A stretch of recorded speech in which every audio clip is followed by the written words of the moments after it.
సొంత నియోజకవర్గం పిఠాపురం అభివృద్ధిపై ఉప ముఖ్యమంత్రి పవన్ కళ్యాణ్ స్పెషల్ ఫోకస్ పెట్టారు. రాష్ట్ర ప్రభుత్వం నుంచి భారీగా నిధులు కేటాయించేలా పనిచేస్తున్న పవన్ కేంద్రం నుంచి కూడా నిధులు వరద పారించేలా ప్రయత్నిస్తున్నారు. ఇందులో భాగంగా పిఠాపురం రైల్వే స్టేషన్ ను అమృత్ భారత్ పథకంలో చేర్పించి భారీగా నిధులు విడుదల చేయించారు. పిఠాపురం రైల్వే స్టేషన్ ఈసారి సందర్శించి పవన్ అక్కడి అపరిశుభ్ర వాతావరణాన్ని చూసి తీవ్ర అసంతృప్తికి లోనయ్యారు. తర్వాత స్వయంగా ఢిల్లీ వెళ్లి రైల్వే మంత్రి అశ్విని వైష్ణవ్తో మాట్లాడి రైల్వే స్టేషన్ కోసం 37.25 కోట్లు సాధించారని చెబుతున్నారు.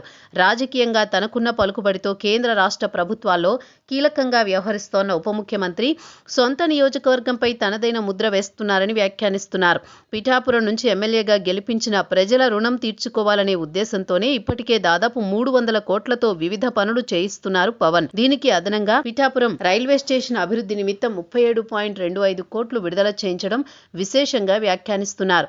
పవన్ కృషితో పిఠాపురం రైల్వే స్టేషన్ సకల సౌకర్యాలతో సర్వాంగ సుందరంగా ముస్తాబు కానుందని జనసేన కార్యకర్తలు ఆనందం వ్యక్తం చేస్తున్నారు. పిఠాపురం స్టేషన్ ను అమృత్ భారత్ స్టేషన్ స్కీమ్ కింద అభివృద్ధి చేయాలని పవన్ ఒకసారి చేసిన వినతిని రైల్వే శాఖ వెంటనే ఆమోదించడం గమనార్హం.